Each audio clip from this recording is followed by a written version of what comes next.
경제 뉴스가 연예 뉴스처럼 들리는 그날까지 경제 브리핑 불편한 진실.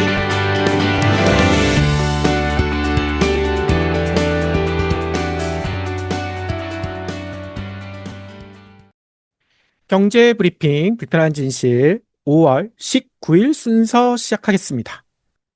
이제 대선이 얼마 남지 않았죠? 오늘로 D-15일. 아이고, 이젠 보름밖에 남지 않았는데요. 그래서 대선 걱정하시는 분들도 많은데 대선만큼이나 걱정이 또 심해지는 곳이 있더라고요. 바로 그게 뭘까요? 소중한 내 보험금.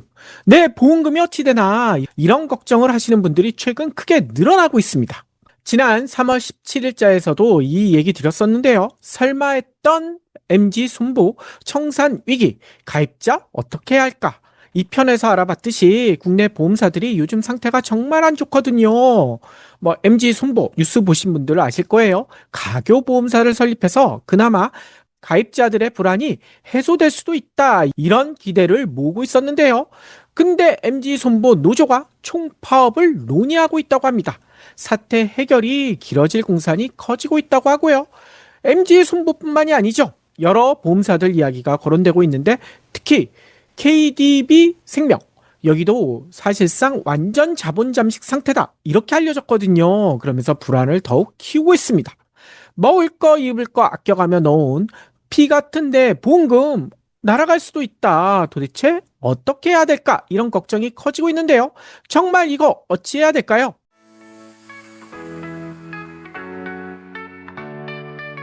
요즘 활력이 넘쳐 보여요. 비결이 있나요? 레몬즙 마셨을 뿐인데요.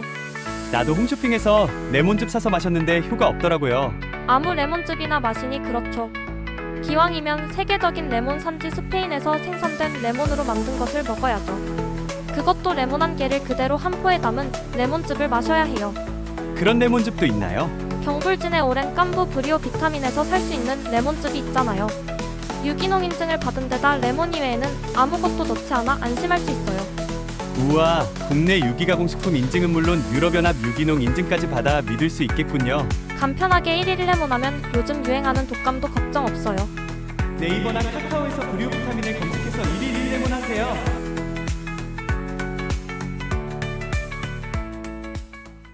애청자 여러분들은 보험을 뭐라고 생각하시나요? 가장 필요하고 위험할 때 도움받을 수 있는 최후의 보루다. 이렇게 여기시는 분들이 많잖아요. 아팠거나 다쳤거나 갑자기 재정적 위기에 빠졌을 때 그동안 부어놓은 보험금. 여기 있으니까 조금이나마 다행이다 라고 보통 여기기 마련이잖아요. 하지만 이런 최후의 보루, 이게 무너지고 있다는 소리가 요즘 들려오더라고요. 보험사들도 망할 수도 있다. 아니, 보험이 망하면 이거 어떻게 돼? 설마 그런 일이 있겠어? 그런데요, 해외에서는 물론 우리나라에서도 보험사가 부실화되거나 파산한 사례가 여럿 있잖아요. 국내 사례만 대표적인 거 찾아보면 리젠트 화재, 그린 손해보험, 금호생명, 대한생명 이런 회사들이 대표적인 사례죠. 그런데 이런 사례들이 크게 문제가 되지 않았던 것은 금융당국과 예금보험공사 그리고 다른 보험사들이 개입해서 가입자들이 그동안에 받아왔던 보험 보장을 그대로 유지할 수 있었기 때문이잖아요. 그런데 문제가 끊이질 않고 있습니다. 왜냐? 한 번 썩었던 것은 또다시 썩을 수도 있잖아요.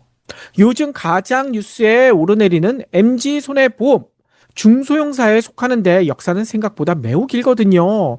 1947년 국제손해재해보험으로 설립됐었는데요. 이후에 이름을 여러 번 바꿨어요. 국제화재보험, 그린화재보험 이렇게 바뀌었다가 2013년 지금의 MG손보가 됐습니다. MG 이게 이름이 들어가니까요. MG 새마을금고에 소속된 보험사가 아니냐 하시는 분들도 많은데요. 예전에도 한번 설명드렸잖아요. 새마을금고중앙회가 한때 투자하긴 했었어요. 하지만 지금은요. 상표권 그러니까 MG라는 이름만 빌려주고 있습니다. 그래서 새마을금고와는 관련이 없는데요. 이 회사뿐만 아니라 또 앞서 언급했던 KDB 생명 여기도요. 1988년 호남생명보험으로 창립됐다고 합니다. 그리고 이후에 광주생명보험 그리고 금호생명보험 이걸 거쳐서요. 2010년에 회사가 어려워지면서 산업은행에 인수가 됐었죠. 공적 자금이 투입됐다는 겁니다. 하지만 앞서 언급드린 대로 완전 자본 잠식 상태에 지금 빠져 있다는 거예요. 아니 그러면 이렇게 보험사들이 위기에 빠졌을 때 어떻게 처리될까? 뭐 여러 방법이 있겠지만 크게 세 가지로 나뉜다고 합니다. 이 보험사 위기 처리 방법. 첫 번째는 정상인수, 두 번째는 계약 조건 변경 인수, 세 번째는 그야말로 해산. 첫 번째 정상인수는 말 그대로 다른 보험사가 그동안의 계약 조건 그대로 모두 인수받는 것, 이거를 뜻합니다. 이때 한 회사가 인수할 수도 있고요. 여러 회사가 분할할 수도 있는데요. 대표적인 사례가 앞서 언급했던 리젠트 화재. 이때 당시 삼성화재, 현대해상 이런 회사들이 가입자들의 계약을 나눠서 이전받았었거든요. 그리고 두 번째는 계약 조건 변경 인수. 이름에 조건 변경이 들어가 있잖아요.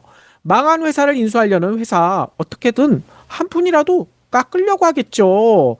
그런데 계약자 입장에서는 아까운 보험료를 몽땅 날리느니 계약 조건을 조금 낮춰서라도 인수되길 원할 수도 있고요. 회사가 너무 어려우면요. 예를 들어 암치료비 1억 원 보장을 7천만 원 정도로 줄이자. 이런 조건 변경이 논의될 수가 있고 이게 받아들여지게 되면 계약 조건 변경 인수가 이루어진다는 겁니다. 그리고 세 번째, 앞서 얘기 드린 대로 해산. 그야말로 최악의 경우죠. 보험사가 정말 망하게 되는 겁니다. 그렇게 되면 생돈을 모두 날리게 되지 않을까? 뭐 이런 생각을 하실 텐데요. 우리나라 보험업법 158조에 이에 관련된 내용이 들어있더라고요. 이렇게 회사가 정말 인수도 되지 않고 망하게 되잖아요. 해산한 날로부터 3개월 이내에 발생한 사고 등의 경우에만 보험금을 받을 수 있다. 보험업법에 이렇게 나와 있어요. 그러면 3개월 이후에 사고가 나면 돈을 모두 날린다는 거죠. 이건 너무 가혹하다라고 생각하실 수 있는데요. 다행히도 우리나라에는 아직 이런 사례는 없긴 하더라고요. 아이고 그러면 그나마 다행이네, 걱정할 필요가 없네 라고 생각하실 수 있는데요. 꼭 그렇지도 않습니다. 현재 MG 손보 사태가 심각하게 흘러갈 가능성이 제기되고 있거든요. 현재 MG 손보는 여러 가지 계약 보장이나 이런 것들은 이루어지고 있지만 신규 보험 계약 이런 영업이 일부 정지된 상태거든요. 이 상태에서 가교보험사 설립을 준비하고 있습니다. 이 가교보험사는 좀 이따 설명드리고요. 그런데 이 문제가 있어요. 왜냐면 MG손보의 직원 521명으로 알려져 있는데요. 이 가교보험사가 설립돼 가지고 운영되게 되면 이 521명의 노동자분들이 다 거기로 넘어가는 게 아니라 10% 남짓만 받겠다는 겁니다. 그러면 450명이 넘는 나머지 인력은 어떻게 되느냐? 대부분 구조조정 대상이 된다는 거예요. 노동자 입장에서는 갑자기 자기 직장이 날아가게 됐으니 반발하지 않을 수 없겠죠.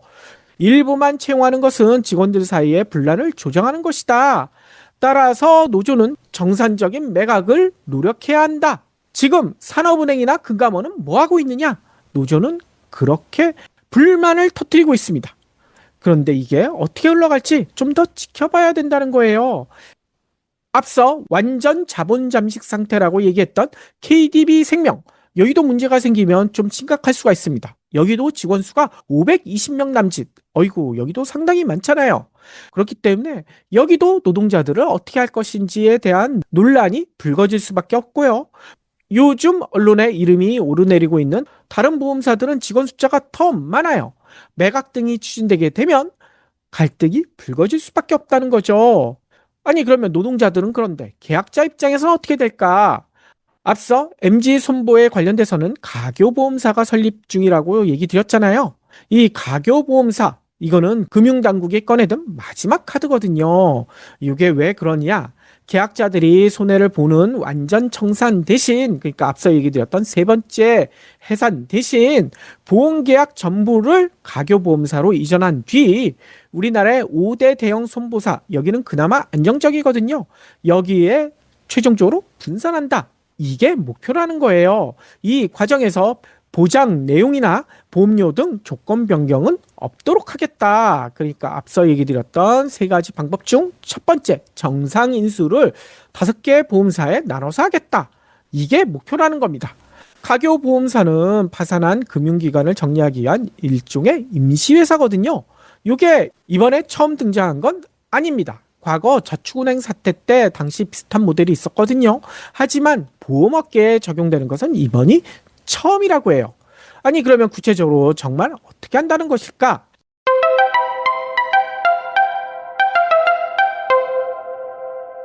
가교보험사는요, 예금보험공사가 출자해 설립하고요, MG손보의 보험계약을 가교보험사로 이전을 합니다.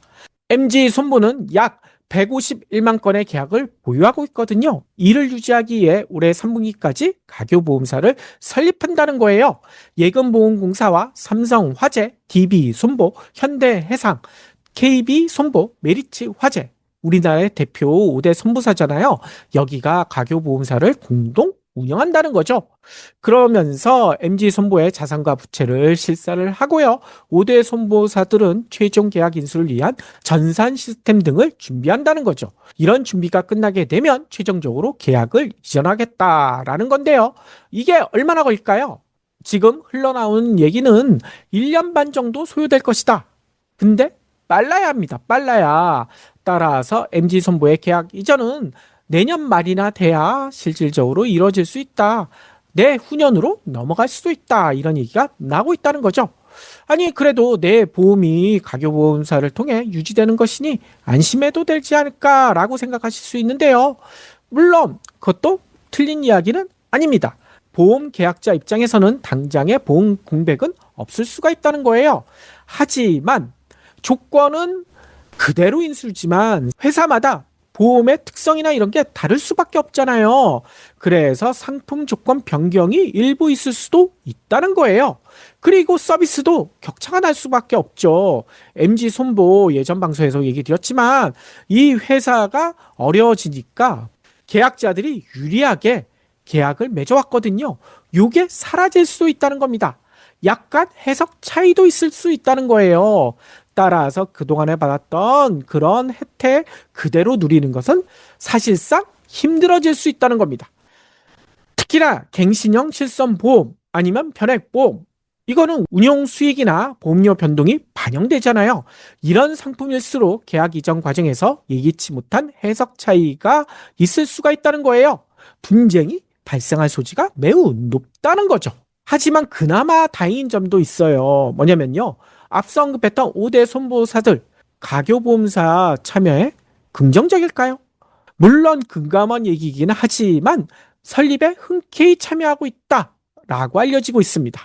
그런데 생각해보면 회사 입장에서는 계약자 수를 그냥 늘릴 수가 있잖아요. 그 효과가 있고요. 또 손해도 크지 않을 수가 있다는 겁니다. 계약을 그대로 이전해 오기 때문에요. 부담이 크게 없을 수가 있다는 거죠. 다만 아무래도 보험 중에는 회사에 더 유리한 보험이 있고 불리한 보험도 있을 거 아니에요. 어떤 보험을 어떤 회사가 가지고 갈지 이거에 대해서는 상당히 심각한 계산이 따를 수밖에 없다는 거예요. 내가 이 보험 갖고 싶은데 왜 저 보험을 많이 줘요? 이런 논란이 있을 수가 있다는 거죠. 따라서 금융당국에서는 무작위로 계약을 배분하겠다 하고 있지만 이게 제대로 반영이 될지는 좀 더 지켜봐야 된다는 겁니다. 아무튼 이런 MG손보의 사례 앞으로 있을지도 모른 다른 보험사 부실에도 적용될 가능성이 매우 크다고 해요. 따라서 앞으로 보험을 들 때 보험 설계사의 말만 믿고 들어서는 절대 안 된다는 거죠. 필요할 때 도움받으려고 했는데 정말 받을 수 있나 전전긍긍하게 될 수도 있기 때문이에요. 따라서 앞으로 보험을 가입할 때나 요즘 많이 하는 보험 다이어트 요즘 많이 하시잖아요. 이런 거 할 때도 반드시 살펴봐야 될 게 있습니다. 이 보험 설계사의 말만 듣지 말고요. 스스로 좀 체크해 볼 게 있다는 건데요. 크게 4가지입니다.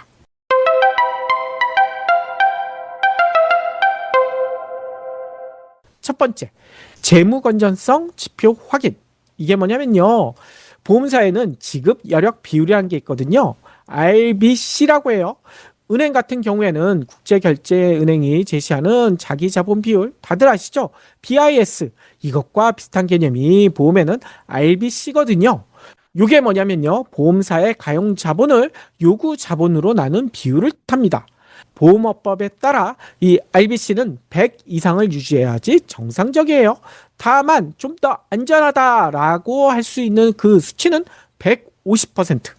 그리고 200%가 넘으면 이건 걱정할 필요가 없다. 이렇게 생각해도 된다는 거죠. 아니 그러면 이런 RBC 지표 어디서 확인할까? 금융감독 홈페이지에서 RBC라고 치면 안 나오고요. 지급 여력 비율로 검색하면 쉽게 확인할 수 있습니다. 현재 문제가 된 NG 손보는 4.1%에 불과하거든요.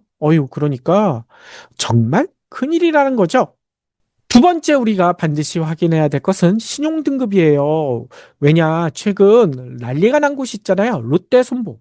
후순위채 콜 옵션이 보류돼가지고 문제가 심각해질 수 있다. 이런 얘기 나오고 있는데요. 후순위채 콜 옵션. 이거 뭐 자세히 설명드릴 시간은 없고요. 간단히만 얘기 드리면 자본 조달이 힘들어졌다. 라고 볼 수가 있거든요. 근데 이렇게 된 이유가 신용등급 때문입니다. 신용등급이 내렸기 때문에 문제가 있다라고 볼 수밖에 없다는 거예요. 이 신용등급 한국기업평가 홈페이지에 해당 기업의 이름을 넣으면 바로 확인할 수가 있으니 가입하시려는 보험사 이름 한 번씩 넣어보시면 좋을 것 같아요. 그리고 세 번째, 해약률, 민원율. 이 보험 해약하시는 분들이 많으면 아무래도 위험하겠죠. 그리고 보험을 들었는데 보험사에서 보험금을 안 줘. 이런 민원이 많이 발생하는 보험사도 아무래도 가입을 안 하는 게 바람직하잖아요. 그러면 이걸 어디서 확인할 수 있을까? 보험통계조회 서비스 홈페이지에서 확인할 수 있습니다. 하지만 이거 찾아보는 게 쉽지가 않습니다. 보험사의 불리한 정보이기 때문에 이거 꼭꼭 숨겨놨더라고요. 그리고 네 번째 꼭 확인해야 될 거, 바로 분산가입. 이게 뭐냐면요, 우리가 주식 등 재테크를 할 때 가장 많이 듣는 경험 중에 하나죠. 계란을 한 바구니에 담지 말라. 근데 보험도 마찬가지입니다. 보험도 한 보험사에 몰빵하는 건 위험할 수가 있다는 거예요.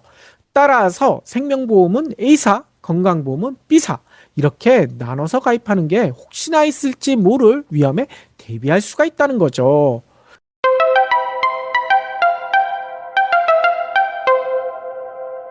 과거에는 보험 무조건 안전한 금융상품이다 라는 인식이 매우 강했어요. 하지만 이제는 보험사도 금융회사거든요. 망할 수가 있다는 겁니다. 위험관리 대상으로 여겨야 한다는 거예요. 자칫 소중한 돈을 허공에 날릴 수도 있으니까요. 따라서 보험에 가입했으니 안심이다. 그냥 놔둘 게 아니라요. 이번 기회에 한 번씩들 점검해 보는 것이 좋을 것 같습니다. 21세기의 대한민국에서 내란도 일어났잖아요. 보험사도 언제 어떤 일이 벌어질지 모릅니다. 따라서 이번 기회에 가입하신 보험 다들 한 번씩들 확인하시고요. 오늘 방송 마음에 드셨다면 경불진 구독과 좋아요도 꼭 눌러주신 거 잊지 않으셨죠?